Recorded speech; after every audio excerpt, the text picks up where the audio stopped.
السلام علیکم، میں ہوں رضا میکن، آپ دیکھ رہے ہیں IRK نیوز۔ آئیے جانتے ہیں کچھ تازہ ترین اپڈیٹس صدیق جان صاحب سے۔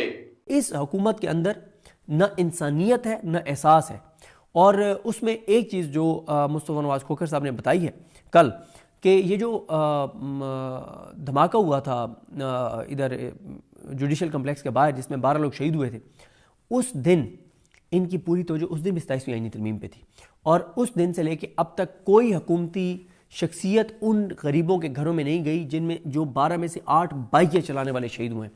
اور محمود حسین چغیری صاحب نے کہا کہ ایک ایک ووٹ کے لیے 26ویں اور 27ویں آئینی ترمیم میں انہوں نے 90 کروڑ روپیہ دیا ہے، اور غریب کا وہ جو گھر کا واحد کفیل بائکیں چلاتے ہوئے جو شہید ہو گیا ہے ان کو 1 لاکھ روپے بھی حکومت نے نہیں دیا۔ اور آپ کو پتہ ہے انہوں نے یہ کنجر خانے کا پروگرام کروایا بھی F9 پارک میں، وہاں پہ ناچ گانے کا انہوں نے پروگرام کروایا۔ میں کنجر خانہ اس لیے کہہ رہا ہوں کہ پھر ٹھیک ہے آپ موسیقی کے پروگرام کروائیں، آپ کا اپنا مسئلہ ہے، آپ عوام کے ٹیکس کے پیسوں سے آپ کروانا چاہتے ہیں آپ کروائیں، بالکل کروائیں، لیکن میں اس کو کنجر خانے کا پروگرام اس لیے کہہ رہا ہوں، کنجر خانے کا پروگرام اس لیے کہہ رہا ہوں کہ آپ کو یہ احساس نہیں ہے، آپ کے دل میں یہ درد نہیں ہے، آپ کے اندر یہ انسانیت نہیں ہے کہ ابھی ان شہیدوں کی قبر کی مٹی خشک نہیں ہوئی۔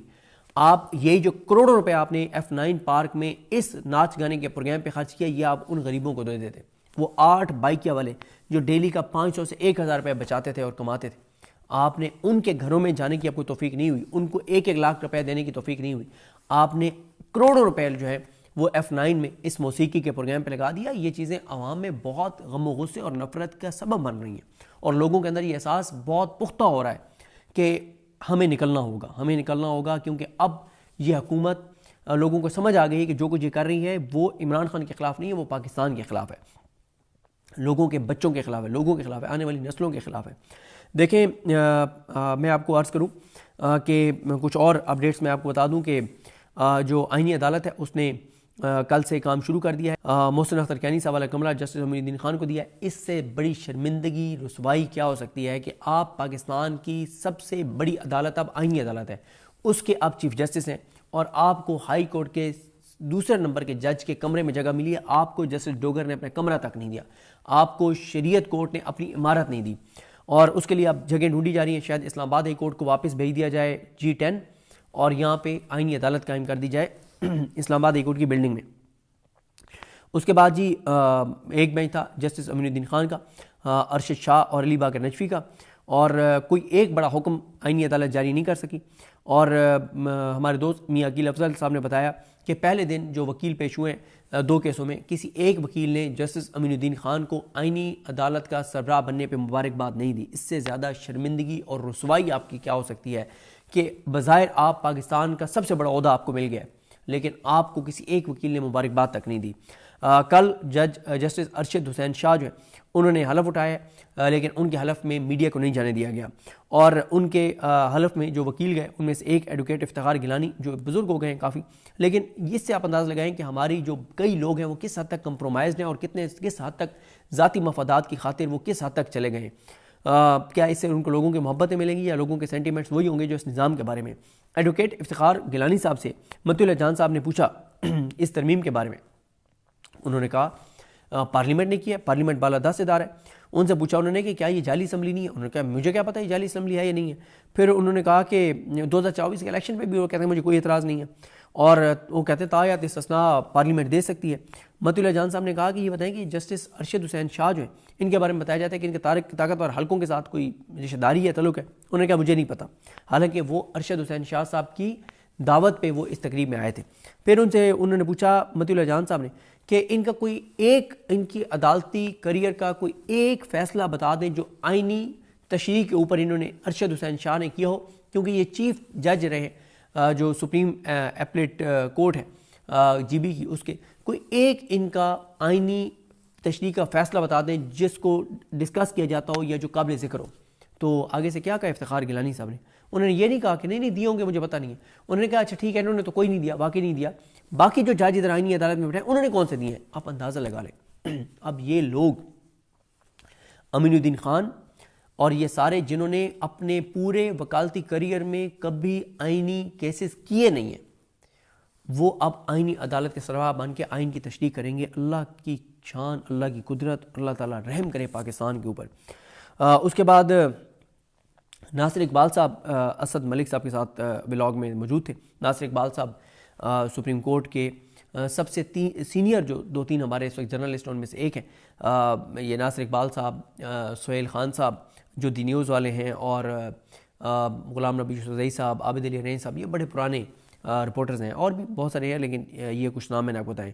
ان سے اسد ملک صاحب نے پوچھا کہ آپ نے کبھی ان کو ایز اے وکیل دلائل دیتے ہوئے دیکھا ہے کہ کیسے تھے ایز اے وکیل یا جج جسٹس ارشد حسین شاہ؟ تو ناصر اقبال صاحب کہتے ہیں کہ میں نے ان کو بطور وکیل کبھی دلائل دیتے ہوئے سپریم کورٹ میں نہیں دیکھا. اندازہ لگائیں, جن کو کبھی سپریم کورٹ میں دلائل دیتے ہوئے نہیں دیکھا گیا جس ایز اے وکیل, وہ اب ماشاءاللہ آئینی عدالت کے جو ہے وہ ٹاپ 10 میں سے ایک جج ہے جو آئینی تشریح کے فیصلے کریں گے. اور آئینی عدالت کے بارے میں یہ کہا گیا ہے, لکھا گیا آئین میں, کہ دنیا کی کسی ملک کا کوئی فیصلہ ان کے اوپر بائنڈنگ نہیں ہے. پاکستان کی تاریخ کے 78 سالہ تاریخ کے فیصلوں میں سے کوئی فیصلہ ان کے اوپر بائنڈنگ نہیں ہے, بلکہ ان کے فیصلے سپریم کورٹس میں تمام عدالتوں کے اوپر بائنڈنگ ہیں. اس کے بعد اسلام آباد کورٹ کی 2 عدالتیں 2 جج بیٹھ ہی نہیں سکے کیونکہ کمرہ خالی نہیں تھا. باقی آپ نے دیکھا کہ آزاد کشمیر میں عدم اعتماد کامیاب ہو گئی ہے. اب پیپلز پارٹی کو اقتدار دے دیا گیا ہے آزاد کشمیر میں, اور اس پہ بہت زیادہ بات ہو رہی ہے کہ انہوں نے پاکستان کو کمزور کرنے والی 27ویں آئینی ترمیم کے حق میں ووٹ اسلام آباد میں دیا, اور قبضہ ان کو اے جے کے کی حکومت کا دے دیا گیا. اے جے کے لوگ کیا اتنے غیر اہم ہیں؟ کیا وہ دوسرے درجے کے شہری ہیں؟ کیا ان کی یہ حیثیت ہے؟ کیا ان کا یہ آپ کے نزدیک ان کی اوقات ہے؟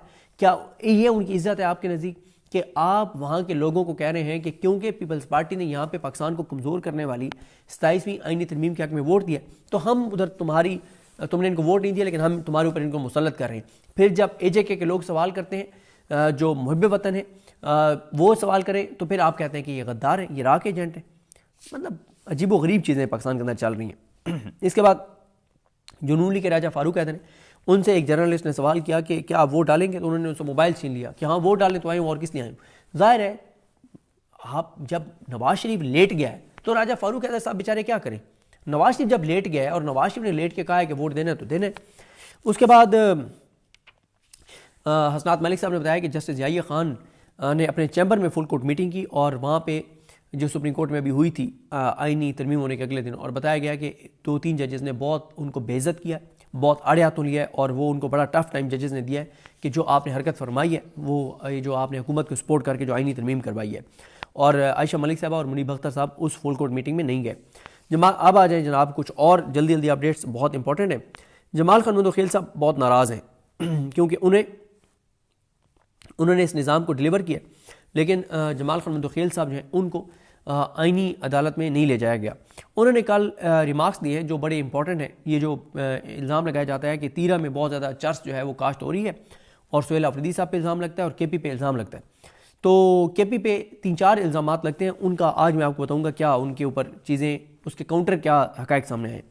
ذوالقرنین اقبال نے ٹویٹ کیا ہے کہ جسٹس جمال خان مندوخیل جو ہے وہ سرکاری اداروں پر برس پڑے, یہ کہتے ہوئے کہ بارڈر پر, افغانستان کے بارڈر پر جو یہ کہا جاتا ہے کہ افغانستان کے بارڈر سے منشیات آتی ہے, انہوں نے کہا بارڈر پر منشیات کو کیوں نہیں روکا جاتا. طالبان نے منشیات فیکٹریاں بند کی, یعنی افغان طالبان نے, لیکن پاکستان میں شروع ہو گئی ہیں. بلوچستان میں فصلیں کاشت ہو رہی ہیں لیکن کوئی پوچھتا نہیں. یہ ضیاء الحق کا دیا تحفہ ہے, بھگتے ہیں آپ اس کو. یعنی اب ان کو ضیاء الحق بھی یاد آ گیا ہے, چرس بھی ان کو یاد آ گئی ہے کہ بلوچستان میں ہو رہی ہے. اس سے پہلے سب اچھا تھا جب تک یہ آئینی بینچ میں تھے اور حکومت کے حق میں ہر فیصلہ تقریباً انہوں نے دیا ہے سوائے 2-3 کے. تو ناظرین یہ تھی آج کی تازہ ترین اپڈیٹس جو آپ نے جانی صدیق جان کی زبانی. اسی کے ساتھ اپنے میزبان رضا میکن کو اجازت دیجیے. اللہ حافظ.